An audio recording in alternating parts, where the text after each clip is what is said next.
Hello, my name is Cleverly Jones and welcome back to my channel. Today we will be discussing part 1 of Quiet on the Set, currently airing on HBO Max. This episode mainly focuses on Dan Schneider. Dan was considered Nickelodeon's golden boy and their cash cow. He launched a lot of child stars' careers. Dan seemed untouchable at the time, but his downfall started to occur around 2017. Videos started to surface of Dan making actors do weird things, like Ariana Grande squeezing a potato, and different videos that were focusing on feet, more or less like he had a foot fetish. So the documentary goes into a little bit of background about Dan. Now, Dan comes from Memphis, and he describes himself as an awkward fat kid. His father went to Harvard, however, his parents didn't have very high expectations of him. They didn't think Dan would be massively successful. It was weird that the documentary did mention that some articles said that Dan went to Harvard too, but it was discovered that he never attended Harvard. I don't know why the documentary threw that in there, maybe to kind of set it up that Dan has always been kind of deceptive. So Dan was always cast as the fat kid. However, he had it in his mind that he wanted to prove everyone wrong, that he was much more than just the fat kid. He initially starred in Head of the Class, and I do remember my mom watching that show when I was a very young child. Now, he co-wrote this show with other cast members. The show was hugely successful and gave Dan his start. So several years later, a Nickelodeon executive approached Dan and came to him with an idea of a kids' comedy sketch show. And he wanted Dan to write the pilot for the show. As a result of that, the show All That was born. This helped to establish Dan as a creative force. Now, Dan always presented himself as being self-deprecating and very funny. The documentary mentioned that Dan was really funny on the set. They described him as being a big kid. He was always doing something or playing practical jokes or poking fun at somebody. Everything seemed pretty lighthearted in the beginning, and the cast of the show believed that Dan was trying to push them towards greatness. However, the kids came to realize that there was a different side to Dan, and there was a different side to the entertainment industry as a whole. The kids grew to realize that they were vulnerable and that the balance between child and adult was off on the set. The kids experienced long days on the set of the show. There appears to have been some violation of child labor laws. They kept them working very long hours. So the documentary introduces us to Leon Frichon. He said he enjoyed working on the set. However, there were certain instances that made him feel very uncomfortable. One of those instances was him wearing leotards. He said he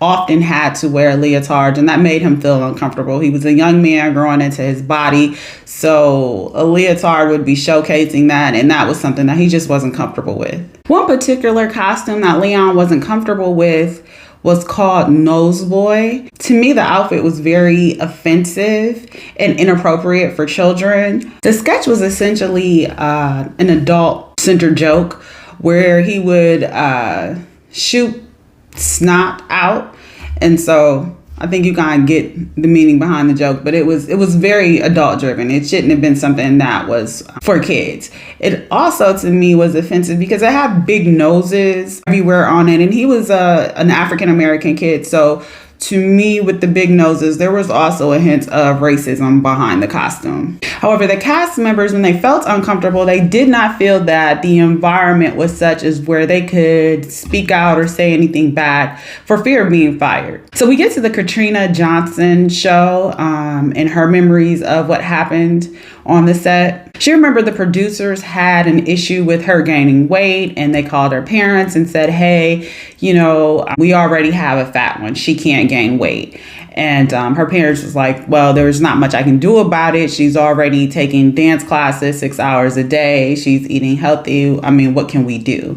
So they did have an issue, with Katrina gaining weight. Katrina mentions how that sticks with her even today as an adult, that there could only be, one fat one and she can't be the fat one. They also freaked out when she started to go through puberty, because at one moment she was, this cute little girl. The next moment she was a woman. So they were upset and trying to figure out a place for her. They found that she didn't fit the role anymore because she went through puberty. Eventually she was kind of edged out.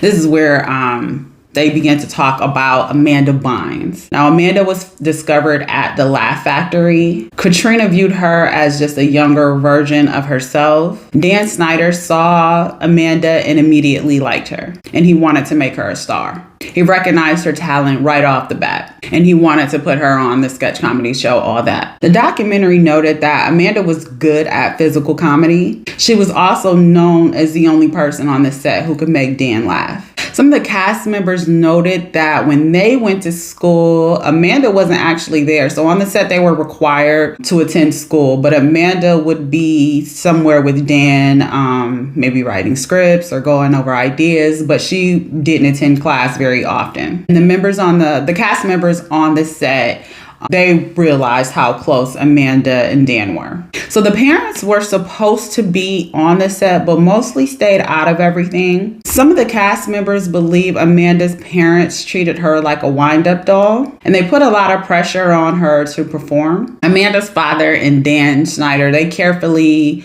crafted Amanda's career. And so Amanda eventually was given her own show. And Katrina noted that Amanda was the new favorite and she was then pushed out. So the Amanda Bynes show gave Dan a whole new level of power. At this point in the documentary, it switches over to focus on the female writers who wrote for the Amanda show.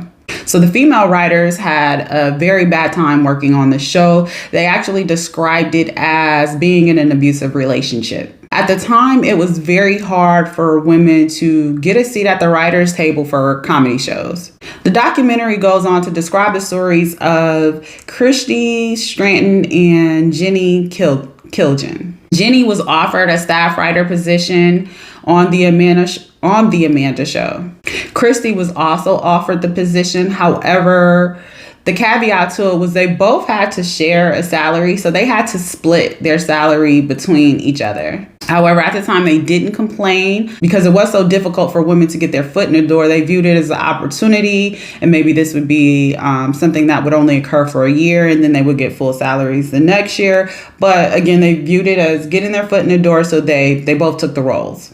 The ladies got along great with each other. However, they quickly started to see how Dan felt about women writers. Dan said he didn't think women writers were funny. He said women can't write funny jokes, and he challenged both of them to name a funny female writer. Dan later asked the ladies, "Hey, do you mind if I call you, my girls or girls?" So the girls both said no. They were fine with it if he called them, girls or whatever. They didn't mind. And he said, "Good, because I can't stand when women are so uptight about that."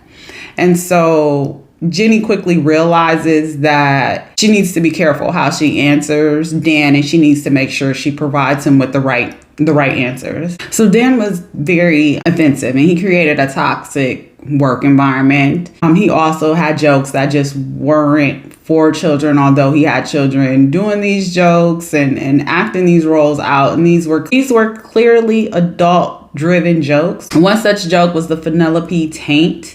And as we all know, the taint is a part of the man between the penis and So Nickelodeon execs came to him and asked him, "Hey, is this what this means?" And he said, "No, this is not what it means." And he asked the women writers to keep it a secret and to play it off and act like, "No, it just means that she's tainted or she's doing bad things. This is not what it means."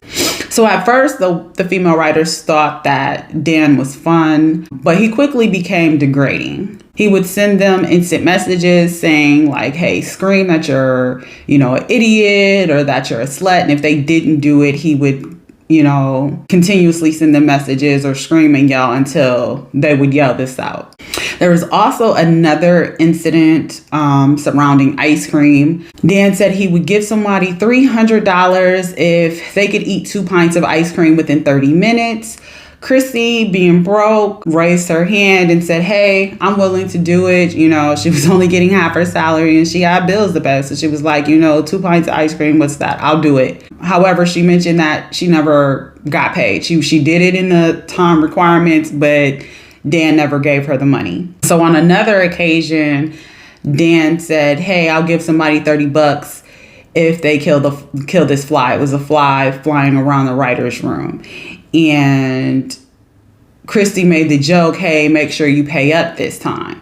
So Dan took her back into his office and said, hey, don't make those type of accusations. Are you trying to say that I don't pay up on my bets? Don't make it seem that way. So she quickly knew, not to cross Dan. So the documentary switches to Raquel Lee Ballou. I think I'm pronouncing her name correctly. She was on the first season of The Amanda Show. She was very aware that Amanda was the star of the show. They let that be known. And she also mentioned that the cast members' goals were to make sure that Dan liked them. If he didn't like them, then he was very mean to them. We're introduced to Raquel's mom, who was Pam, and she said she was afraid to speak up because she didn't want any backlash to happen to her daughter. And I'm thinking that was probably most of the parents' standpoint, is they didn't want to negatively affect their child's career. So the documentary mentions some more inappropriate things between Amanda and Dan, like Dan getting in a hot tub with Amanda. She had on a bathing suit. He was fully clothed.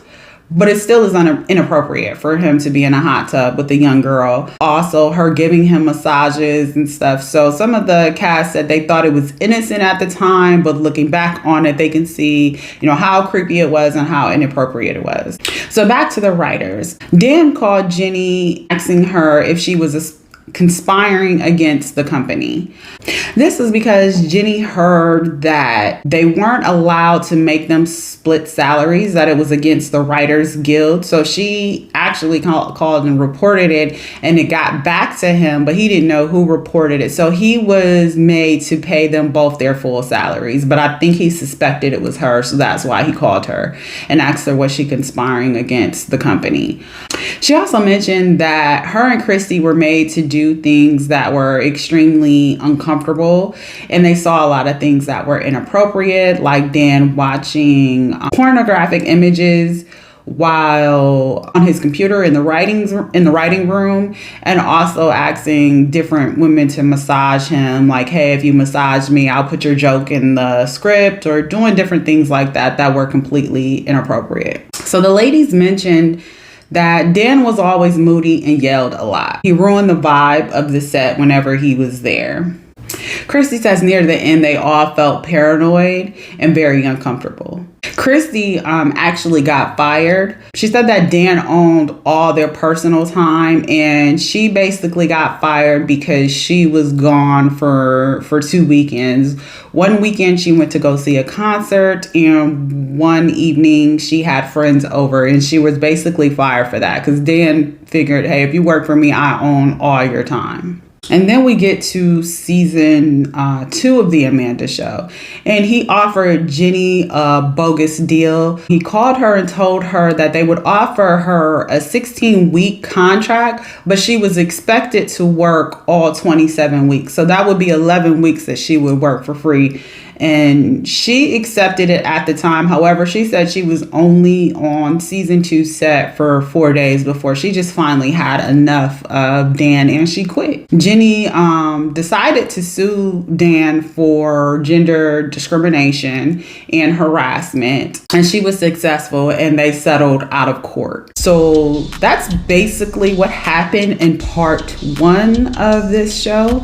I'll be back for part 2, so please stay tuned. If you've seen part 1, comment below. Let me know your thoughts. If I left anything out that you feel passionately about, make sure to like the video and subscribe if you're not already.